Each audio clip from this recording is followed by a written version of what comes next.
Assalamualaikum warahmatullahi wabarakatuh. Selamat petang dan salam sejahtera. Saya ucapkan kepada semua penonton yang dihormati sekalian. Selamat datang ke program Dialog Komunikasi Kerjaya daripada Kluster Kerjaya, Institut Pembangunan dan Kecemerlangan Kepimpinan iLead di bawah Kementerian Belia dan Sukan KBS. Apa khabar semuanya sekali? Diharapkan anda semua berada dalam keadaan sihat sejahtera hendaknya. Hari ini Alhamdulillah hari Jumaat bersamaan dengan tarikh 28 Mei hari bulan 2021 dan anda bersama-sama dengan saya, moderator anda pada hari ini iaitu Puan Nurul Hayati binti Jamil. Dan insya-Allah kita akan bersiaran selama 1 jam pada hari ini untuk memfokuskan terhadap tajuk yang telah pun dipilih sesuai dengan panel-panel yang kita jemput khas pada hari ini iaitu tentang komunikasi, iaitu Dare to Speak. Alhamdulillah kami mengalu-alukan penyertaan daripada anda, tuan-tuan dan puan-puan di luar sana dengan memberikan soalan, komen ataupun cadangan untuk disampaikan kepada panel jemputan kita pada hari ini. Baik, kita akan membincangkan satu topik yang menarik bagi membantu para belia di luar sana yang masih lagi mencari informasi yang berguna tentang kaedah komunikasi berkesan dan juga cara untuk mereka meningkatkan tahap keyakinan diri mereka dalam aspek komunikasi itu sendiri. Jadi Dare to Speak, tajuk yang telah pun dipilih dan kita akan bersama-sama dengan 2 orang panel jemputan yang kita jemput khas untuk mengupas tajuk ini dengan lebih mendalam lagi. Baik, untuk tidak membuang masa, bersama-sama dengan saya, hari ini saya akan perkenalkan kepada anda semua iaitu panel pertama kita iaitu Puan Kartini Arifin. Assalamualaikum Puan Kartini. Waalaikumsalam. Thank you Puan Hayati dan thank you to iLead kerana menjemput saya hari ini. Saya sangat-sangat teruja. Petang-petang Jumaat ni, Assalamualaikum saya ucapkan kepada semua penonton dan juga followers Facebook iLead sekarang ni. Alhamdulillah, terima kasih Puan Tini. Julung-julung kalinya menerima jemputan dan juga undangan daripada pihak Kluster Kerjaya iLead. Terima kasih. Dan panel kita yang kedua yang tidak asing lagi dengan Kluster Kerjaya, kali ini beliau tampil dengan lebih segak lagi iaitu Encik Nik Akmal Afif daripada Career Q. Terima kasih Cik Nik, apa khabar? Baik, Alhamdulillah. Terima kasih Puan Hayati. Alhamdulillah. So dalam keadaan kita PKP 3.0, dalam keadaan kita ialah dengan SOP yang berbagai hari ini, kita masih lagi cuba untuk menyampaikan sesuatu kebaikan kepada belia di luar sana. Tentang hari ini fokus kita tentang kemahiran komunikasi. Dan suka untuk saya pergi kepada Puan Tini kerana kita agak takut tak cukup masa. 1 jam 60 minit tapi kita ada 2 panel yang hebat untuk mengupas tajuk ini. Baik, seterusnya Puan Tini. Soalan yang pertama. Saya sangat excited sebab menerima persetujuan daripada Puan Tini. So bila melihat, membaca latar belakang, background Puan Tini dan saya membesar dengan rancangan Puan Tini, 3R dan sebagainya. Jadi melihat kepada penglibatan Puan Tini dalam pengacaraan, penyiaran dan Puan Tini juga aktif dalam aktiviti kesukarelawanan kan. Jadi bagaimanakah Puan Tini, pengalaman Puan Tini ini telah membentuk satu tahap keyakinan diri yang sangat hebat terutamanya dalam aspek komunikasi. Silakan. Terima kasih Puan Hayati. Okey, berbalik kepada soalan tersebut, saya cuba relatekan Puan Hayati mengatakan yang pengalaman ini telah pun mengajar kita bagaimana untuk meningkatkan keyakinan diri dan perkataan hebat, keyakinan diri hebat tu terus takut saya dengar Sebenarnya jujur Puan Hayati, sampai sekarang ni pun walaupun sudah berada dalam bidang media selama 18 tahun, saya masih lagi rasa takut-takut dan sebenarnya gugup, nervous. Mungkin kadang-kadang kita tak yakin juga, boleh ke saya buat? Okey ke alamak dapat jemputan ni? Kadang-kadang kita pun ada rasa nervous. Sebenarnya itu adalah satu perkara yang bagus. Dan apa yang saya nak katakan di sini ialah sebenarnya kita build kita punya keyakinan diri tu, tapi jangan bukan sampai tahap yang selesa yang macam puan kita nak jemput puan untuk berucap okey dah tak rasa apa-apa. Sebenarnya saya takut kalau saya mempunyai perasaan sebegitu suatu hari nanti. Itu menunjukkan yang kita tak kisah ataupun don't care kan atas apa yang kita kena katakan tadi tu. Jadi untuk saya lah, ini saya akan kongsi dengan Cik Nik, dengan Puan Hayati hari ini dan juga penonton-penonton Facebook hari ini ialah sebenarnya semua daripada pengalaman saya dan saya rasa dari segi komunikasi dan bagaimana kita mengolah kita punya langkah untuk mendapatkan keyakinan diri adalah berbeza daripada individu. Tetapi ada juga tahap-tahap ataupun destinasi ataupun ada juga senario-senario kita yang sama. Tapi untuk saya tapi untuk saya sendiri sebenarnya perkara yang pertama ataupun yang saya nak tekankan di sini untuk kita dapatkan tahap keyakinan diri supaya kita boleh berkomunikasi dengan baik ialah kita kena berani. Kita kena berani mencuba. Sebenarnya kalau kita tak berani, kalau kita ramai yang merasakan mereka sebenarnya bila saya buat kursus dan saya buat bengkel dan workshop dengan participant peserta-peserta semua, perkara pertama yang dia orang bagi tahu pada saya ialah takut kena kecam. Takut orang judge, takut orang judge. Apa kata kalau saya cakap merepek macam mana? Bila saya naik ke pentas ataupun nak berucap di hadapan orang ramai ataupun saya nak berkomunikasi, saya tiba-tiba blank.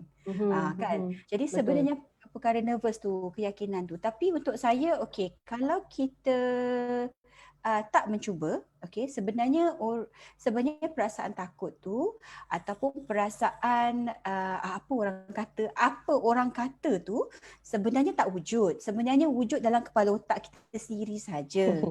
Jadi secara tak langsung kita sabotage diri sendiri. So first thing, kita kena berani mencuba. Dan saya nak relatekan poin berani mencuba ni dengan pengalaman saya semasa saya menjadi ataupun permulaan kerjaya saya di bidang media semasa saya pergi audition untuk rancangan 3R. Yes.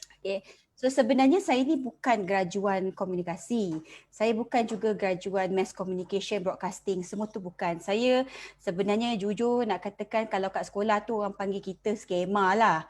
Skema sebab saya dalam bidang, saya actually pure science. So saya tak pernah terfikir pun untuk berada di dalam komunikasi, mass com, TV show, production semua.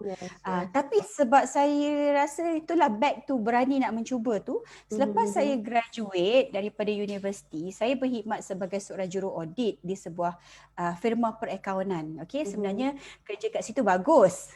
Mak saya pun happy sebenarnya, parents saya pun happy sebab itulah yang dibayangkan anaknya akan menjadi seorang accountant. Accountant. Tapi kerana masa tu kita jiwa muda kan, sekarang muda juga. Jadi sekarang masa tu lepas tu kita baru graduate kan, 24. I graduated at 24 dan saya merasakan saya belum cukup mencuba. Saya masih lagi muda dan saya nak mencuba. Dan di situlah sebenarnya saya mencuba untuk satu uji bakat. Semasa tu kalau nak ikutkan uji bakat untuk rancangan Respect, Relax and Respond, yang mana salah seorang daripada pengacaranya iaitu Rafidah Abdullah akan melanjutkan pelajaran dalam bidang penulisan skrip di United Kingdom. Jadi mereka memerlukan seorang host. Daripada seorang yang tak ada pun terfikir untuk jadi pengacara TV dan saya adalah graduan perakaunan dan saya sudah ada kerja pun semasa itu di sebuah firma yang baik, tapi kerana hati ni seolah-olah membuat-buat nak mencuba. So saya pun beranikan diri dan saya sebenarnya atas sokongan rakan-rakan, yang mana pergi je lah hati ni, kita tak tahu kan. Jadi saya pergi, semasa tu audition tu berlangsungnya di Laoyat Plaza. Kalau anda ingat lah, masa tahun 2002 Laoyat Plaza tu kira happening habis lah. Kalau nak bandingkan dengan sekarang, bukan cakap sekarang tak happening, bagi peminat-peminat Laoyat Plaza. Tapi semasa tu dia baru dibuka, jadi uji bakat tersebut dijalankan di Concourse Shopping Mall tersebut. So bayangkan, Concourse Shopping Mall ada ramai orang. Tingkat 5, tingkat 4, tingkat 7 semua tengah tengok kita mengadakan uji bakat tu. Saya adalah orang yang terakhir kerana saya menyorok di belakang tiang selama 2 jam dan berfikir sama ada inikah yang saya nak buat. Nak buat ke? Last kali bila saya nampak cameraman tu dah pack up dia punya kamera, dia ni macam nak balik tau. Saya pun cakap, Tini, awak you cannot let this happen sebab saya tak boleh balik sebagai seorang pengalah. saya kena cuba. Okey, nanti kalau kawan-kawan tanya macam how's the audition, takkan saya cakap tak pergi sebab saya menyorok belakang tiang kan. So saya pergi, saya kata abang saya nak cuba. Muka abang tu pun dah macam aku nak balik dah ni sebenarnya kan. So tapi dia bagi saya peluang. Nak dijadikan cerita, selepas 2 minggu producer 3R telefon saya. Dia kata awak telah disenarai pendekkan kerana ini adalah uji bakat nationwide. Mereka ke seluruh negeri di seluruh Malaysia. Dan pada masa tu tak ada social media. So there's no audition on YouTube, Facebook, Instagram. So ada 500 peserta yang menyertainya, 15 telah disenarai pendekkan. Dan saya pun kata, okey tak apa, saya pergi. Saya pergi juga dan sebab saya nak tengok ke mana tahap saya tu. Back to berani mencuba tu kan. Dan semasa audition tersebut, saya nak share satu gambar bersama dengan anda. Semasa audition tersebut memang you akan nervous. Saya akan sangat nervous sebab saya dinilai di hadapan 10 hakim yang mana terdiri daripada executive producer, penaja nama-nama besar seperti Ford, Kotex, TM kan. Betul. Dan apa saya nak buat sebenarnya? Dekat situ kita akan bermain dengan fikiran kita. Nak buat ke tak buat? Nak buat tu buat. Tapi saya buat juga. Jadi saya nak share gambar saya audition semasa itu. Saya masih wow. Mulanya di sini. Okay, so 2002. Ini adalah salah satu task yang diminta daripada executive producer, kata awak kena, you have to introduce yourself in the most creative way. Okay, saya fikir saya tak boleh nyanyi, saya tak boleh main musical instrument sebab participant lain semua buat macam tu, saya dah goyang kat situ. Tapi tak apa, saya cakap, okay, saya jadi diri saya sendiri. Yes. Okay, saya jadi diri saya perkenalkan, hai nama saya tengah sibuk tengah bercakap, tiba-tiba mic saya jatuh. Okay. Boleh tengok saya ada orang yang tolong tangkap gambar ni. Sebenarnya gambar ni is in hard copy tapi saya dah scan kan. So saya jatuh. So muka saya macam ni. Okay, saya tak buat apa. Okay, sebab judges semua dah kat sini, orang semua ramai orang masa tu dia buat event dekat Filio Damansara masa tu, satu tempat kat event tu. Saya angkat dan saya letak balik dan saya cuba continue. Nak dijadikan cerita mungkin sebab klip dia tu tak ketat tau. Mic saya jatuh kali yang kedua. I see. Wow, kali kedua. Kali kedua. Saya subhanallah.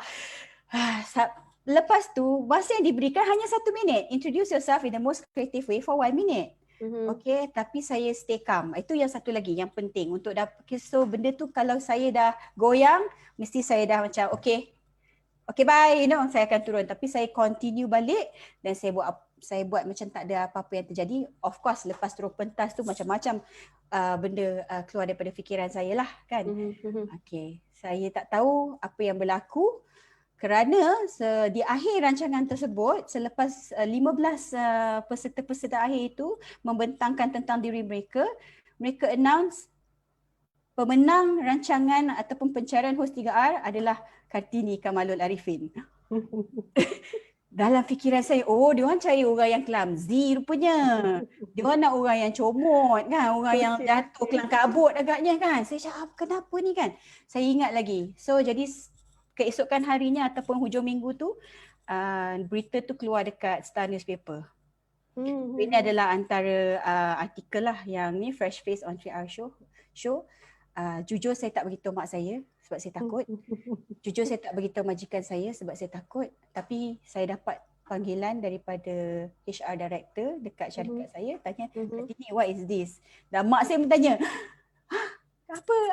Dia risau lah kan. Dia risau kan macam nak kerjaya apa yang saya nak buat. Jadi okay, so itu adalah a different story lah untuk different show lah saya rasa. Tapi apa-apa pun di sini kerana saya nak cuba, saya nak berani mencuba dan saya just be myself. Detik kat sini 2002 sehinggalah sekarang saya tak ada no turning back lah. Itu point dia. Saya tahu panjang sikit tapi try, you have to be brave. Kita tak tahu, jangan takut-takut, jangan sabotage diri kita. Yes. Dan jangan underestimate kebolehan kita. Betul Puan Tini ya. Kita Ya, harus sebab berani. Yes. saya pun tak tahu sama ada saya boleh buat ke tidak. Saya tak tahu pun. Tapi mungkin saya biar saya go with the flow dan mungkin Allah ada rancangan yang lebih baik. Jadi dia tahu sebenarnya kalau diikutkan bila saya dapat panggilan daripada produser 3R semua, sebenarnya orang lain lebih yakin dengan kebolehan kita daripada diri kita sendiri. Yes. Terima kasih. Sangat menarik perkongsian Puan Tini ya. So kita dapat first hand punya information daripada Puan Tini. Saya kena korek tau gambar-gambar tu semalam. Lama saya cari semalam. Okay, hampir 10 tahun punya cerita back to 2002. Alright, terima kasih Puan Tini atas perkongsian. Baik, Cik Nik. Selaku seorang perunding kerjaya profesional. Jadi bidang komunikasi ni dia terlalu besar untuk kita nak huraikan secara satu persatu. So dalam komunikasi ini apakah sebenarnya ada sesuatu aspek ataupun sub-sub yang tertentu yang perlu dimahir ataupun yang perlu belia tu dimahir tentangnya? Adakah elemen-elemen tentang pengucapan awam? Adakah elemen tentang kemahiran pembentangan? Jadi dia ni nak masuk bekerja. Jadi which part dalam komunikasi tu yang dia perlu terobos dulu? Cik Nik, silakan. Okey, bahagian mana yang dia perlu terobos dulu Baik. Saya suka cerita Puan Kartini, sangat menarik, pengalaman yang sangat unik. Dan pengalaman Puan Kartini adalah pertama, Puan Kartini kena buat audition kita sebut sebagai group communication ataupun bersama dengan orang awam. Kemudian pengalaman Puan Kartini adalah kita sebut sebagai masscom, iaitu bercakap dengan platform, video, media, kemudian disiarkan. So itu dua jenis. Yang ketiga adalah interpersonal, iaitu one on one dengan orang, individu, networking. Dan empat, kita ada satu lagi communication iaitu writing. Ini adalah 4 jenis komunikasi. Kalau pengalaman Puan Kartini tadi ada 2. Puan Kartini dah kuasai 2 lah. Bercakap public dan juga bercakap dengan platform, masscom. So ada 2 lagi yang mana graduan juga kena belajar, iaitu interpersonal, one on one, cara kita benda networking, small talk, jumpa orang nak sembang apa.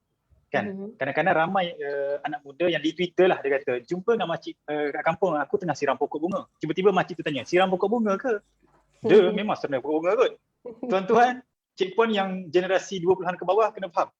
Itu bahasa kita orang Melayu nak berbahasa-basi, mukaddimah, intro, nak berdialog. Itu skill komunikasi sebenarnya, tapi kita macam obvious kot, aku siram pokok bunga takkan main badminton kot contoh. Kita kena faham sebenarnya. Tapi bila saya baca kat Twitter berbeza platform, oh macam ni punya persepsi berbeza. Tapi itu skill lah. Yang ketiga. Yang keempat, writing. Writing ni perlu terutama dalam dunia profesional. Saya kira mana-mana pun kita belajar, iaitu nak tulis email secara profesional, surat, memo dan sebagainya. Penulisan berbeza dengan percakapan. So ada 4 jenis skill komunikasi yang anda perlu kuasai. Tapi yang mana paling penting? Yang mana paling penting? Okey, yang paling penting saya nak kata ranking ni nombor 1, saya tak boleh cakap macam tu sebab lain orang, lain dunia dia. Lain orang, lain kekuatan dia. Tetapi what you must conquer is, pertama adalah bercakap dengan berstruktur. Macam pengalaman Puan Kartini juga saya cuba kaitkan, iaitu 1 minit perkenalkan diri. Maka audien kita tahu apa yang penting cuba kita sampaikan, bagaimana flow penceritaan kita. So mesti berstruktur. Kalau kita faham satu topik, tuan-tuan cik puan, cuba explain kepada pelajar, anak-anak, budak-budak berumur 7 ke 9 tahun. Kalau dia faham apa yang kita explain, maknanya kita berjaya faham konsep tersebut dengan sangat jelas sampai kita boleh explain dalam bahasa yang paling mudah ataupun layman term. So itu pertama, kita kena faham konteks dan kita kena strukturkan penyampaian. Ramai graduan yang masuk dalam industri ataupun yang masuk dalam mana-mana bidang bekerja, dia bila nak explain sesuatu tu berterabur ataupun dia explain benda yang tak penting. Pergi kanan kiri, bos nak tahu yang ni straight ni. Tapi dia pergi kanan kiri dulu, tak kena. So perkara itu kita kena belajar dulu, susun perkataan. Nak susun perkataan, dia ada kat sini perkataan. So kita kena fikir apa aku nak cakap ni. Lama-lama dia akan datang automatik. You know what is important. Anda akan tahu apa yang penting untuk dicakapkan. Sebab dalam berkomunikasi, dia bukan kita cakap apa kita tahu, kita cakap apa yang orang mahu. Baru orang rasa puas. Kita sebab apa? Mungkin saya tahu 10 perkara. Puan Kartini pun mungkin tahu lagi 100 perkara. Tapi audien kita hari ini mungkin dia memerlukan 5-6 perkara. So itulah perkara yang kami nak kenal pasti. Berstruktur dahulu. Okay? Yang kedua, kita masuk yang kedua iaitu assertif. Apa maksud assertif? Dia ada perbahasan iaitu agresif dengan pasif. Dan dia ada assertif. Agresif ni kita terlampau memaksa, pasif ni terlampau diam ataupun lay back ke belakang. Asertif ni kita mampu mempengaruhi orang dengan cara yang orang tu selesa.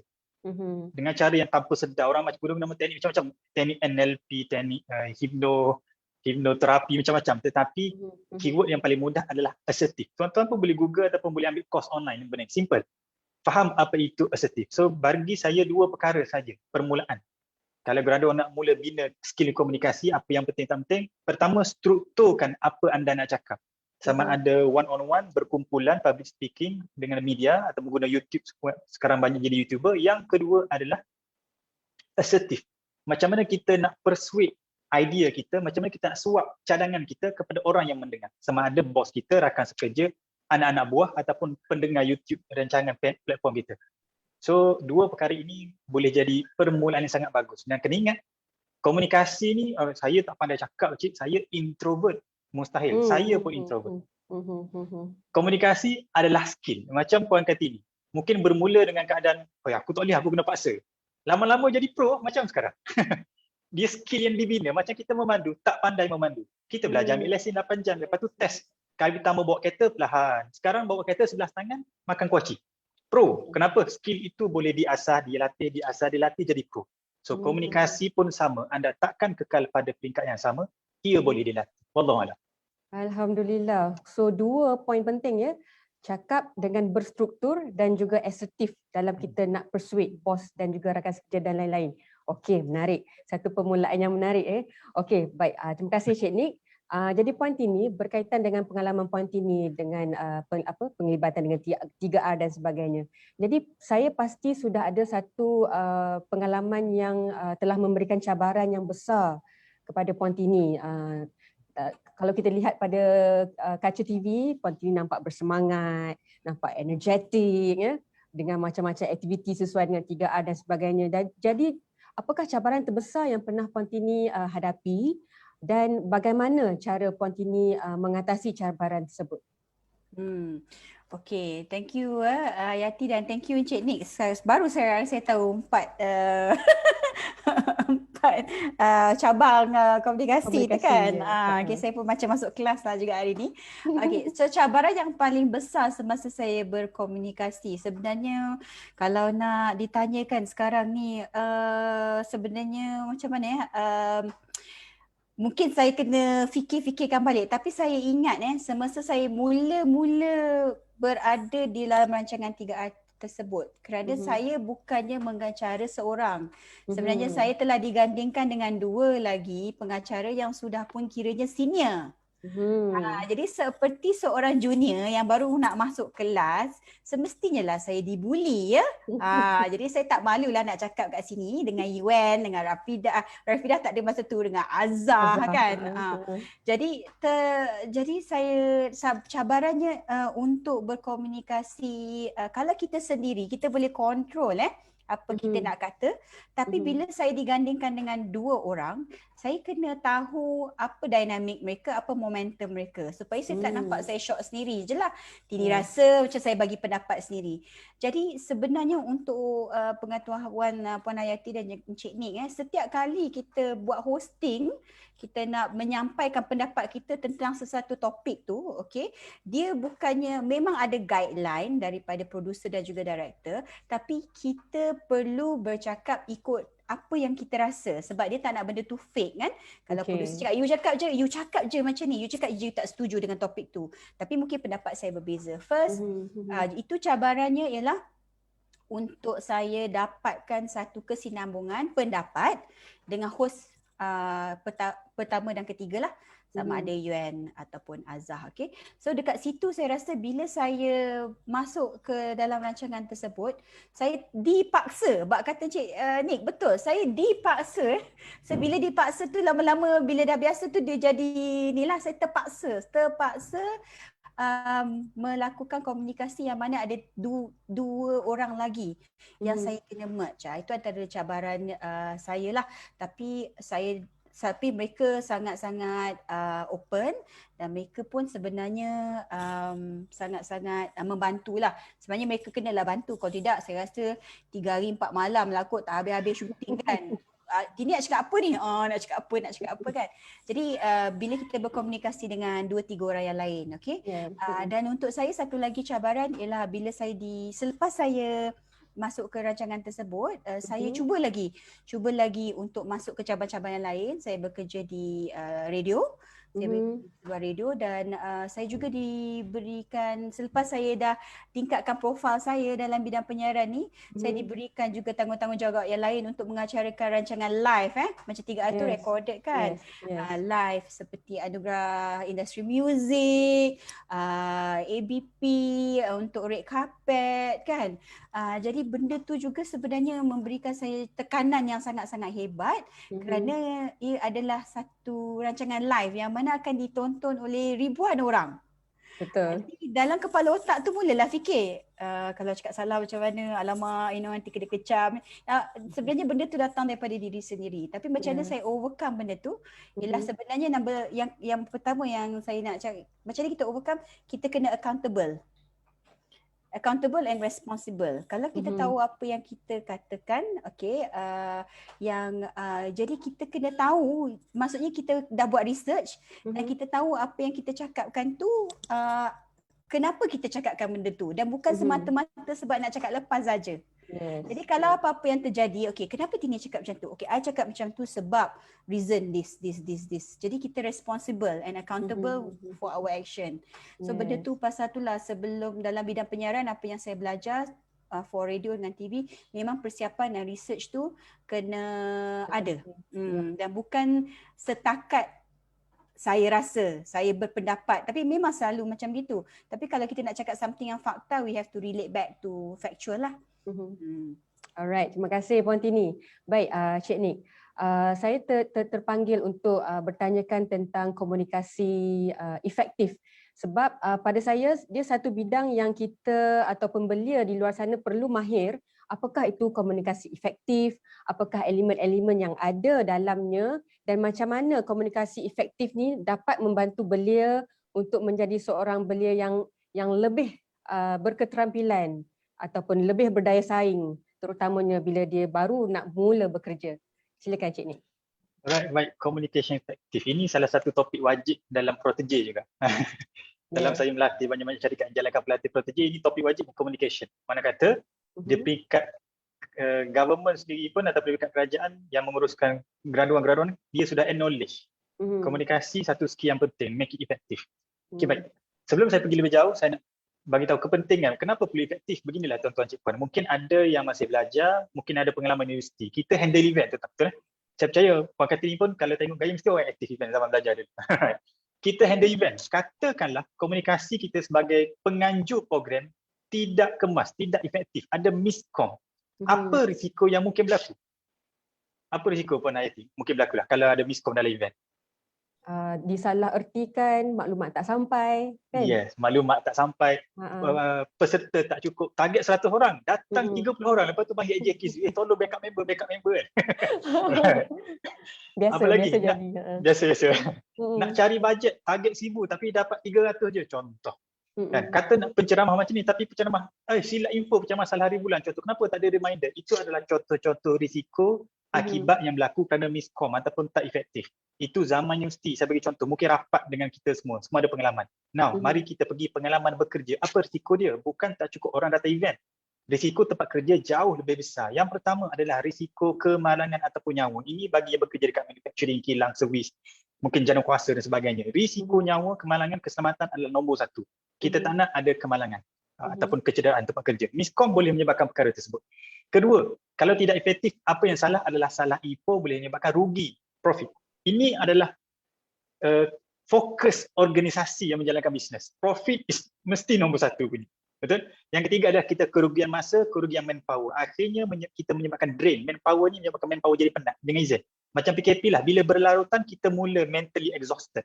Bekerja pun sama. Kalau miskom masih tak kena, kita akan jadi mentally exhausted. Itu akibat dia. So kena faham. Komunikasi nak tak nak mesti efektif. Mungkin anda dengar hari ini sebagai 3 poin. Kena efektif. So sila Google, sila cari, sila explore. Baik. Apa elemen dalam komunikasi yang menjadikan dia efektif? Okey, dia mesti 2 hala. 1 penyampai, 1 penerima. Penyampai dia sampaikan 2 jenis. sumber komunikasi ni iaitu satu emosi, satu lagi adalah idea. Dia sampaikan dengan cara verbal ataupun non-verbal. Diterima oleh penerima. Penerima pula terima maklumat tu macam mana? Maklumat verbal dengan non-verbal tu dengan 5 panca indera. Oleh itu, lebih banyak panca indera ni deactivate semasa menerima maklumat, makin mudah faham. Kita sebut sebagai pencerapan maklumat. Contoh, kita dengar audio podcast, kita hanya aktivate telinga saja. Mungkin fokus kita boleh cerap maklumat 20%, 30%. Tapi bila kita dengar, nampak, kita tulis, mungkin jadi naik 70%. Mungkin kita rasa pula buat latihan, mungkin kita present. Sebab itu kena ada aktiviti tersebut dalam lecture dan sebagainya. So benda itu pencerapan maklumat lagi tinggi. Now, penyampai beri kepada penerima, habis ke situ ke komunikasi tak, dia kena bagi feedback. Patah balik pada penyampai tadi. Feedback ini boleh datang juga dalam bentuk verbal, oi bestnya, oi tak bestnya, oi mengantuk ah, ataupun bahasa badan. Silap macam ni ke? Ataupun temengu. Okey, itu semua adalah feedback. Maka komunikasi yang efektif adalah anda berjaya sampaikan 2 perkara tadi, info dan emosi. Usually dalam message ada 2 perkara ni. Kita nak bagi maklumat dan kita nak bagi emosi, penekanan, penting ke benda tu? Scary tak benda tu? Sedih tak cerita ni? Excited tak berita tu? Kemudian maklumat itu diterima macam mana? Kita sampaikan bentuk segitiga. Apakah penerima terima faham berita dalam bentuk segitiga? Oleh itu kita kena sampai dalam pelbagai cara supaya dia boleh cerap maklumat dengan penting, dengan tepat. And then last kali mesti kita terima feedback. Kalau pensyarah mungkin angguk-angguk lah student kita kan. Mungkin kalau pendengar ditinggalkan komen, bagi like dan love. Bagi macam-macam.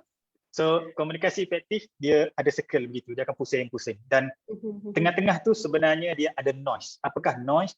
Noise adalah gangguan menyebabkan komunikasi itu terganggu. Contoh noise adalah fokus kita, ada benda gangguan lain, handphone dan sebagainya. Noise lain adalah penyampaian. Mungkin penyampaian banyak filler. Contoh, saya percaya itu filler. So noise ni banyak angle. Dia daripada individu, daripada persekitaran, daripada environment ataupun daripada alat kalau kita guna kamera dan sebagainya. So kurangkan noise dan baiki kualiti penyampai, baiki kualiti penerima. InsyaAllah dia akan efektif. Itu bahasa teori lah. Bahasa teori. Okay. Contoh praktikal secara ringkas. Baik, apa yang berlaku hari ini? Kita sedang live. Puan Hayati di Putrajaya, Puan Hayati. Betul. Putrajaya. Saya di Ampang. Puan Tini dekat mana? Saya dekat Damansara. Damansara, tu dia. Kalau jalan esok sampai. Apa yang berlaku adalah kita mampu communicate dengan baik, iaitu contoh, saya bercakap, moderator dan Puan Tini memberi laluan. Kemudian kita guna audio yang baik, kamera lah yang baik, penjelasan moderator, okey, dapat terima maklumat ni, moderator komen macam ni, moderator pula minta pendapat, okey, boleh tinggalkan komen sebagainya. So itu adalah cara komunikasi, nak tak nak dia berlaku cara. Sampaikan, dapat feedback, beri maklumat, dapat feedback. Itu adalah cycle dia. So noise yang mungkin berlaku adalah mungkin gangguan audio, mungkin gangguan kamera, mungkin gangguan internet, atau mungkin penyampai saya sendiri minta maaf. So itu adalah method flow komunikasi dan macam mana nak jadikan dia efektif secara gambaran. Boleh? Jelas Alright. Semoga membantu. Wallahualam. Terima kasih. Alhamdulillah, menarik. Okey, sebelum kita teruskan ke soalan-soalan seterusnya, saya nak ucapkan terima kasih kepada para penonton yang meninggalkan komen, yang like dan juga share banyak-banyak kita punya sesi pada hari ini. Yang mengucapkan selamat hari raya ada juga kat sini ya. Encik Faiz, selamat hari raya. Encik Hussein, selamat hari raya. Perkongsian yang sangat baik daripada Cik Nur Rizan. Okay, Encik Ahmad Yusri, selamat hari raya. Hashtag stay at home. Alright. Ni Encik Muhammad Zamrin. Mungkin dia respon kepada Puan Tini punya cerita tadi, menyorok belakang. Apa ni? Menyorok belakang bini. Ni dah kita lain ni. Menyorok tu penting. Okey, Muhammad Zamrin juga maintain comel Kak Tini 3R. Gitu. Alright. Perkongsian yang menarik. Okey, terima kasih. Diharapkan kita punya penonton-penonton setia akan bersama-sama dengan kita sehingga ke penghujung rancangan. Kalau ada sebarang soalan, komen dan juga cadangan boleh tinggalkan di ruangan komen di bawah. Baik, seterusnya Puan Tini. Saya tertarik juga untuk mengetahui cara, adakah Puan Tini bersetuju, adakah cara seseorang itu dibesarkan dengan dia punya tahap pendidikan, ya, pergaulan, keadaan sekelilingnya, adakah perkara-perkara ini mempengaruhi tahap keyakinan dan juga tahap keberanian seseorang individu tu untuk bercakap ataupun berkomunikasi. Jadi pengalaman Puan Tini sendiri bagaimana? Okay, thank you Puan Hayati. Semestinya saya rasa saya sangat-sangat bersetujulah sebenarnya. Okay, nak berikan dari tadi Puan Hayati kata tahap pendidikan, lepas tu pergaulan. Jadi sebenarnya kalau kita berada di sekolah tu, saya bagi simple senario okay, macam sekarang ni anak-anak saya tak sekolah, saya risau sangat sebab komunikasi dia hanya dengan kita orang saja. Di rumah kan? Di rumah. Sebenarnya saya tak kisah sebenarnya kalau dia pergi sekolah tu bukan sebenarnya untuk menghabiskan buku teks ataupun pelajaran untuk buat homework. Sebenarnya lebih kepada social skills. Betul. Supaya mereka berjumpa dengan rakan-rakan sebaya mereka. Dan sekarang ni bukan dia tak jumpa orang, jumpa, tapi mungkin tahap saya sebagai parents ni komunikasi dia berbeza. Jadi saya nak dia belajar bagaimana untuk berinteraksi sebab cabaran-cabaran yang boleh saya bayangkan kalau saya dekat sekolah dulu kan. Sebenarnya saya tak ingat apa-apa saya belajar kat sekolah, tapi saya ingat kawan-kawan saya. Saya ingat aktiviti-aktiviti saya. Betul Cik Nick, masa kat sekolah tu saya sangat aktif sampai saya pun rasa kenapa saya sampaikan saya rasa macam tak cukup masa. Sebab semua benda nak buat, semua nak join, semua aktiviti sukan pentas desa, semua saya nak join. Dan saya rasa saya refer back to pengalaman-pengalaman tersebut kerana sebenarnya bila kita berjumpa dengan dan berinteraksi dengan ramai golongan orang dan bukan berada di takuk kita sendiri, jadi kita dipaksa ataupun terpaksa juga untuk menggunakan komunikasi yang berbeza. Macam saya belajar di sekolah kebangsaan yang mana sekolah saya itu ada pelbagai jenis kaum. Pelbagai jenis kaum. So sebab saya di Lembah Kelang kan, di Lembah Kelang, jadi saya ada kawan-kawan daripada kaum Cina, kaum India. Saya juga ada juga daripada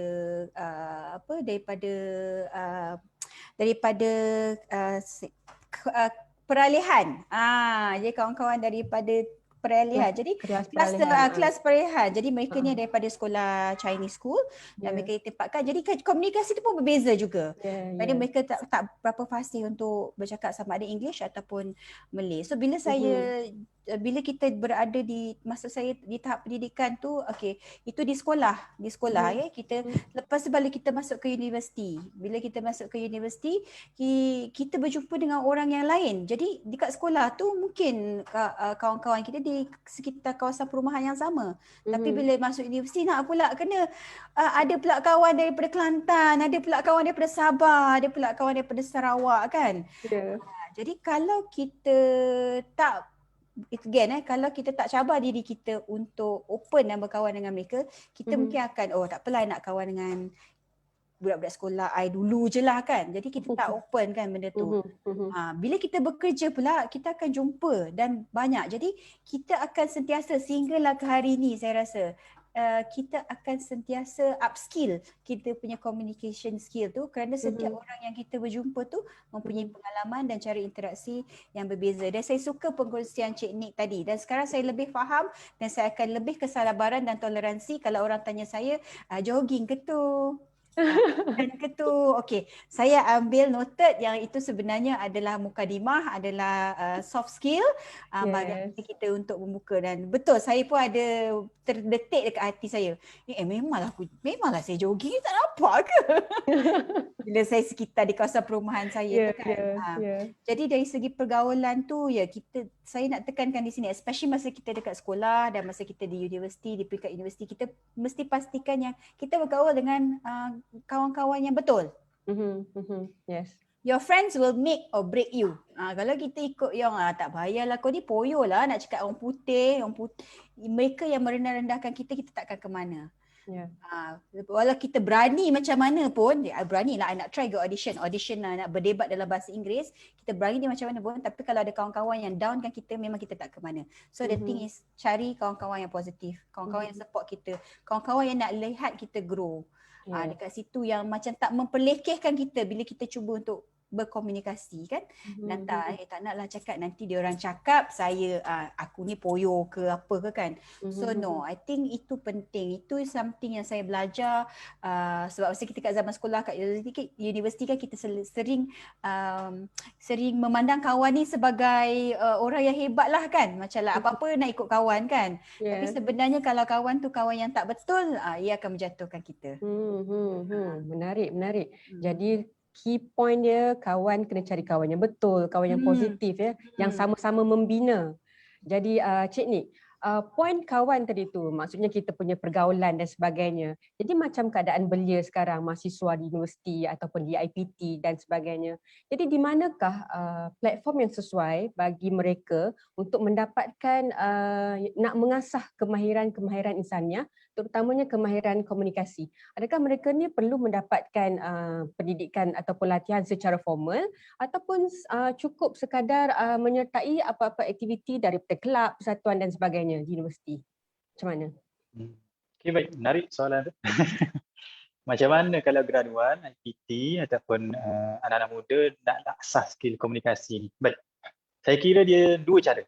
Informal dan juga formal. Kalau formalnya memang tak boleh dinafikan, iaitu serta ikhlak. Itu memang saya dengan izin lah, kalau saya diberi peluang untuk patah balik pada berumur 18 lah kot. Saya akan join kelab-kelab yang bersifat public speaking, choir ke, debate ke, pidato. Sebab sekarang baru kita tahu, penting benda tu punya. Walaupun kita bekerja, orang kata aku kerja belakang tabir je, tak, benda tu tetap penting. Betul. Baik, itu pertama memang kena join kelab sebab dia akan mendedahkan anda dengan segala jenis komunikasi. Saya sebut tadi ada 4 kan. Interpersonal, group, masscom dan juga writing. Kalau anda contoh jadi AJK penganjur. AJK apa? AJK tempah dewan je. Anda kena communicate dengan pegawai lebih tua nak tempah dewan. Anda kena tulis memo nak tempah dewan. Anda kena buat kira-kira berapa kos tempah dewan, berapa lama nak guna. Anda kena nego. Kenapa? Awak tempah tarikh sekian, tak dapat dah penuh dah. So macam mana? Takkan kita nak give up je, kita nego tarikh lain contoh. So itu menderi pendedahan. So pengalaman formal serta ikhlak memang sangat penting. Saya sebut kepada graduan dan IPT. Dalam kajian oleh SWTS KRI, Kharazanah Research Institute pada 2018, satu kajian School Work Transition. Ini memang data yang kajian ini dibuat seluruh Malaysia, seluruh dunia. Malaysia kali pertama buat 2018. SWTS School Work Transition. Data dia memberitahu skill yang paling penting dikehendaki oleh majikan adalah attitude. 50% majikan, employer, bila tanya apa kriteria nak ambil graduan ataupun fresh grad, orang baru habis belajar, mereka sebut ranking nombor 1 adalah sikap, work ethic, punctuality, communication, good personality, persuasive dan sebagainya. Semua itu adalah perkara skill yang boleh didapati hanya dengan dapat exposure. Exposure melalui event, kelab, persatuan. Okay, itu secara formal. Secara informalnya tuan-tuan, percaya tak percaya, kita tetap dapat exposure. Tetapi cara mana? Cara join NGO. Kita main bola dengan orang kampung. Ada keluarga angkat. Sebab itu orang yang ada skill yang bagus, biasanya dia mesra dengan makcik-makcik tukang masak, tukang sapu. Biasanya boleh bertegur siapa. Saya ingat duduk tingkat 5 belajar dulu. Tingkat kami tu ada seorang makcik tukang sapu yang memang kami kenal, tegur setiap hari. Sampai satu masa, apa yang berlaku, anak dia kahwin, kami dapat jemputan, satu rumah dapat, kami pergi. Kami pernah pergi singgah rumah dia, rupanya suami dia bela lembu 20 ekor contoh. Kita tahu sampai ke tahap tu. Kenapa kita bina hubungan, kadang-kadang dengan izin, kita rasa nak bertegur dengan orang sebelah pun takut. Sebab itu saya pernah ada circle, bila sebut circle saya sangat setuju. Saya ada circle yang bisnes, ada circle yang melatih saya lah. Antara yang dilatih adalah, okay, jom mentor panggil hari kita kumpul dekat KLCC. Nak buat apa? Tak ada, kumpul dulu. Tok Guru panggil, kita ikut je lah. Kumpul 10 orang, Tok Guru cakap apa? Okay, ni kamera, ada kamera. Okay. Dalam masa setengah jam ni, buat 10 kebaikan keliling KLCC ni. Buang sampah ke, tolong orang ambil gambar ke, tegur ke, make them smile for today ke, buatlah. Kenapa dia nak latih kita exposure, bergaul dengan orang. Mula-mula macam, takutnya. Tapi benda tu punya melatih. Akhirnya kita secara otomatik pergi kedai, tanya apa makan best hari ni? Berapa bisnes okey sekarang PKP. Kita pula menyembang. Itu skill yang kita asah. So tuan-tuan, ada dua cara. Formal, join club dan sebagainya. Yang kedua, join persatuan, terlibat dengan masyarakat. Sebab nak tak nak, universiti bukan membezakan kita dengan komuniti, tapi akhirnya produk universiti kita nak sumbang balik kepada komuniti. So bergaul lah dengan orang-orang begini. So cara nak baiki komunikasi. Ada 2, formal, join club, tak boleh dinafikan. Yang kedua, informal, bergaul. Informal. Kelab bukan dalam universiti, luar universiti pun ada. Contoh Toastmaster. Toastmaster antara kelab yang sangat bagus nak latih public speaking dalam bahasa Inggeris. Kedua apa, kalau orang bisnes mereka mungkin pernah dengar BNI. BNI antara circle yang bagus juga latih kita networking. So banyak sangat persatuan kelab di luar sana yang anda boleh explore. It's just a matter of nak atau tak nak. Yang penting jangan duduk idle je. Buatlah sesuatu dapat exposure. Begitulah. Yes. Okay, terima kasih. Menarik penerangan daripada Encik Nick tentang macam mana kita nak memilih circle yang sama-sama akan membina kita, yang sama-sama positif. Dan melihat kepada kita punya tajuk pada hari ini, Puan Tini, Dare to Speak kan, kita nak melahirkan belia yang lebih berkeyakinan, berketerampilan untuk berkomunikasi kan. Dan kita nak membantu belia pada hari ini sebab kita lihat dengan keadaan COVID, pandemik dan sebagainya, saban tahun ratusan ribu mahasiswa yang bergraduasi dan mungkin pasaran pekerjaan setiap tahun mungkin kita tak menentu kan, berkurang dan sebagainya dengan keadaan hari ini. Jadi macam mana Puan Tini, kita cuba nak menyampaikan apakah langkah yang sekurang-kurangnya dia kena ambil sekarang. Dia jangan tunggu sampai habis grad dan sebagainya. Dia kena start daripada sekarang, apa yang dia perlu buat dahulu untuk menambahkan dia punya keyakinan dalam komunikasi. Thank you Puan Hayati. Betul lah sekarang ni kita dalam keadaan stay at home kan. Jadi dalam stay at home ni kadang-kadang kita akan put our guard down. Alah, tak jumpa dengan orang. Kadang-kadang mungkin 2-3 hari tu lupa dah macam mana nak bercakap kan. Hari pun kadang-kadang lupa. Hari pun akan lupa kan. Kan. Jadi sebenarnya bukan graduan saja. Untuk saya pun saya rasa masa MCO 1 and 2 tu bila dah lama kat rumah, bila kita diminta untuk bermesyuarat face to face, tiba-tiba kita pula jadi macam alah, kena ke pergi kan.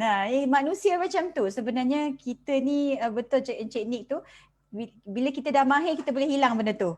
Kalau kita tak praktis sebenarnya. Dan so kena sentiasa praktis. So saya sebenarnya untuk graduan sekarang ni saya rasa mereka ada satu platform yang sangat baik sebenarnya kalau digunakan dengan baik, okey.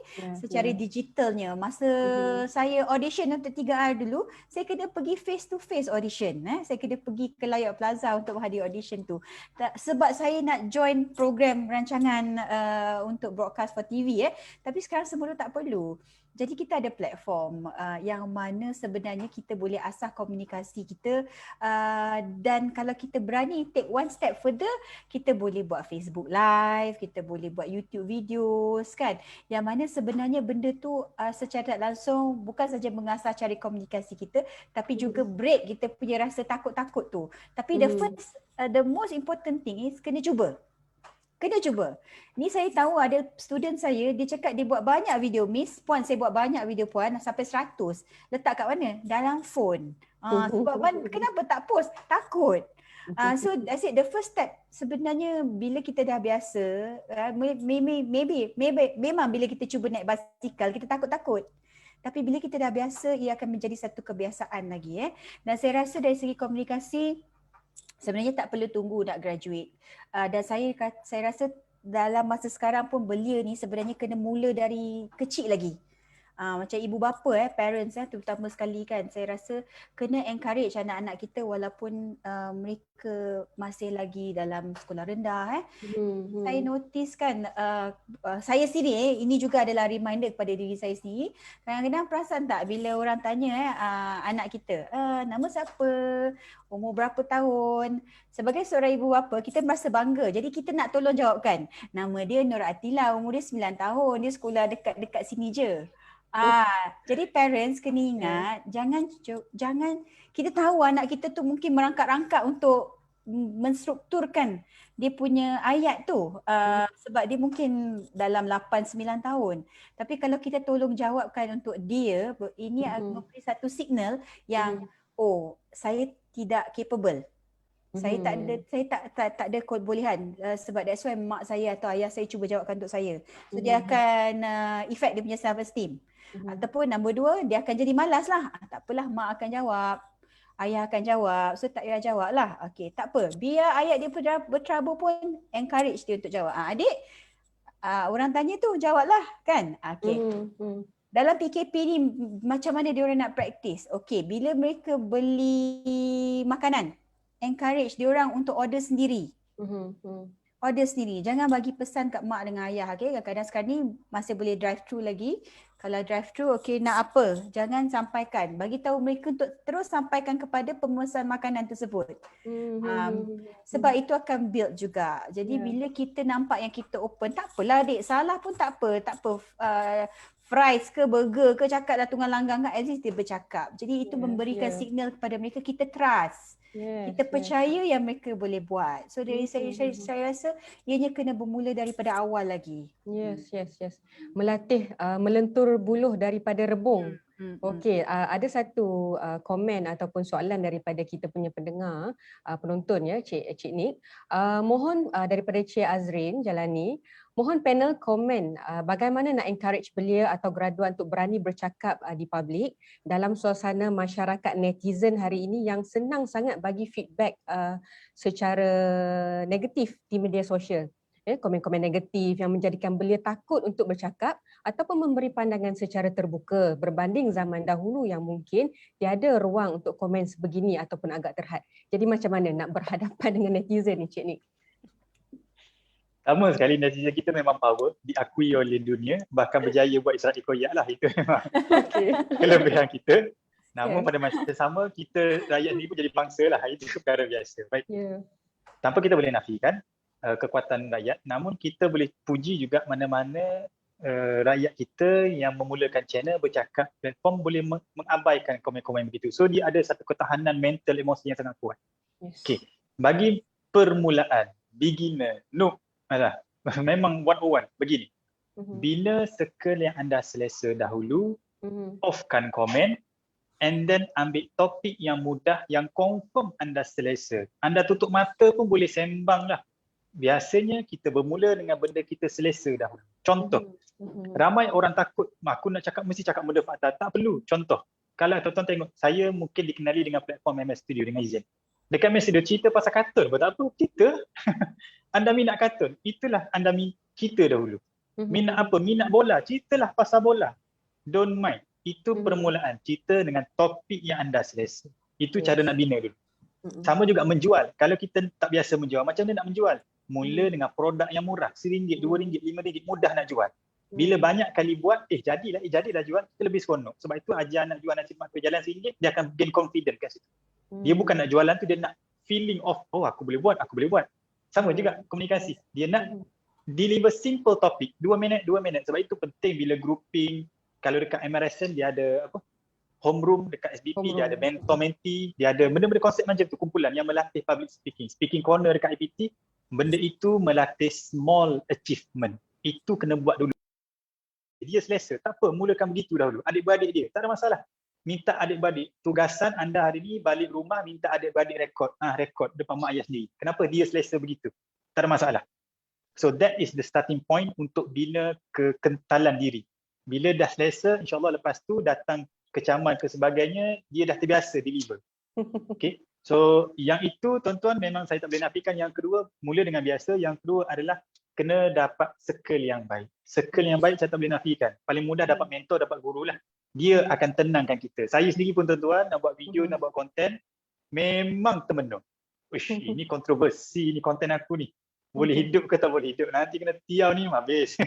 Ini macam ni. Ini borderline hitam putih ni. Area yang boleh jadikan perbahasan panjang. Kadang-kadang datang juga benda tu. Tapi bila kita fikir, benda ni manfaat dia bagus ke tak bagus? Okey, manfaat dia adalah bagus. Okey, kita jalan je. Kena kecam belakang cerita. Macam kalau video saya buat, tak pernah ada satu video pun tak ada komen. Dapat kabel boleh kerja, dapat kabel boleh kerja. Tengoklah video saya buat dekat YouTube. Semua ada komen tu. Kalau nak kira dam memang dah. Tapi we believe that kita beri manfaat yang lebih baik. Begitulah tuan, harap membantu. Allah bisa, tegal biasa. Okey. Oh, ya. Diam tak diam hampir 1 jam kita dah pun bersiaran. Jadi saya di samping nak mengucapkan terima kasih juga kepada penonton-penonton kita yang masih lagi setia bersama-sama dengan dialog komunikasi ya. Dan link pendaftaran dan juga penilaian telah pun dipinkan di ruangan komen. Jadi mohon penonton-penonton yang menonton kita hampir 1 jam ni boleh mengisi untuk memberikan feedback untuk penambahbaikan program pada masa akan datang. Jadi sebelum kita tamat, saya sayang sekali, saya rasa memang tak cukup 1 jam. Dan tak apa, insyaAllah kalau ada rezeki kita akan sambung lagi. Jadi Puan Tini, sebelum kita mengakhiri sesi, mungkin sedikit rumusan daripada Puan Tini berkaitan topik perbincangan Dare to Speak kita pada hari ini. Silakan Puan Tini.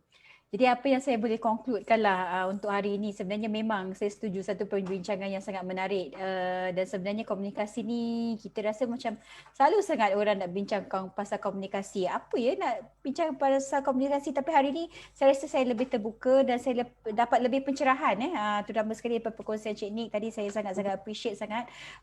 Sebenarnya kadang-kadang bila sebab saya datangnya daripada persepsi pengalaman yang kita pun tak tahu sebenarnya ada day is actually being formalized into a certain ni kan, sebab saya pun dapat banyak feedback. Puan Kartini mesti boleh cakap pasal komunikasi, sebab saya tak ada that formal background kan, hanya daripada pengalaman. Dan apa yang saya nampak daripada sini adalah sebenarnya betul, komunikasi tu adalah satu, sebenarnya ianya kalau kita fikirkan adalah satu medium manusia yang paling lama bertahun. Ini is not something new. Masa-masa zaman-zaman batu dulu pun sudah ada komunikasi. Mungkin mereka tak ada struktur bahasa yang terancang seperti kita, tapi kita boleh tengok daripada artifak-artifak sejarah semua, ada lukisan, ada juga yang mereka lukis kat gua-gua itu, sudah bermulanya daripada komunikasi kan. Jadi kalau komunikasi manusia bermula daripada zaman-zaman batu dahulu sampai sekarang, tapi kita still tak perfect kan pasal benda tu. Dan sebenarnya dia tak akan perfect kerana dia akan dia akan evolve. Apa yang kita perlu biasakan juga ialah keterbukaan untuk upskillkan diri kita. Dan juga komunikasi yang mana komunikasi itu perlu efektif, yang perlu dua hala, juga memerlukan banyak tolak ansur lah untuk saya kan. Kebanyakannya miscommunication ni berlaku bila kita tak nak bergerak daripada kita punya opinion. I punya I yang betul, you salah tau, I betul kan. Jadi sebenarnya kena ada kompromi lah di situ, dan untuk lebih berkeyakinan, untuk bercakap dengan lebih jelas dan efektif, saya rasa memang perlu kita asah anak-anak kita, belia-belia kita daripada awal lagi. Kita encourage dan in our education system juga, bukan cikgu saja bercakap, anak murid diam kan.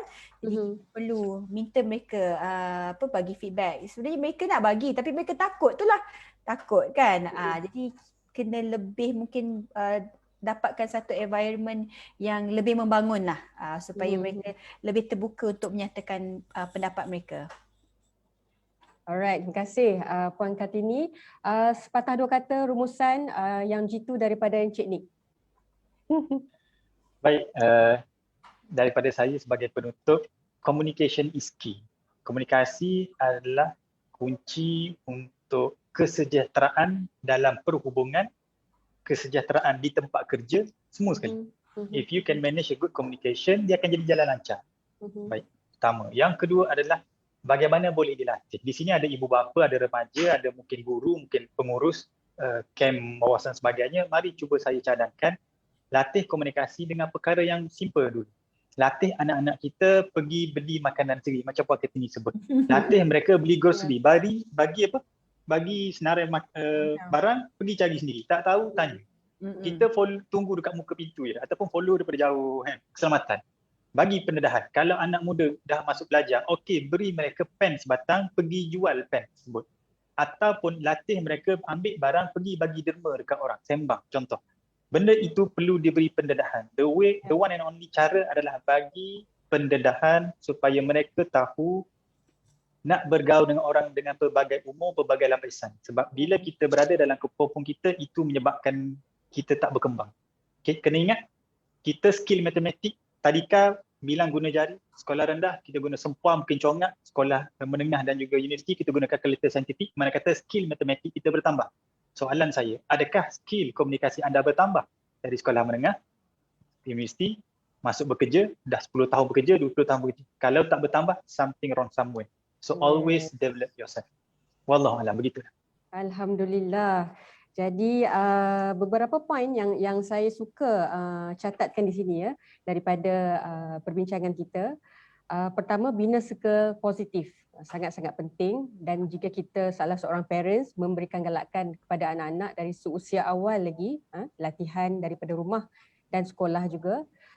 Dan belia pada hari ini bukan saja belia, awal belia, pertengahan belia, akhir belia dan sebagainya, perlu lakukan sesuatu hari ini secara formal ataupun tidak formal, kerana skill komunikasi ini tak pernah tak penting, sangat-sangat dipentingkan oleh majikan dan sebagainya. Jadi kita perlukan sebab macam Cik Nik kata tadi, pengalaman dan juga pengalaman macam Puan Tini cerita pada kita tadi ya, pengalaman sepatutnya akan meningkatkan kita punya keyakinan berkomunikasi. Kalau pengalaman itu tidak menjadikan kita lebih baik, something wrong somewhere.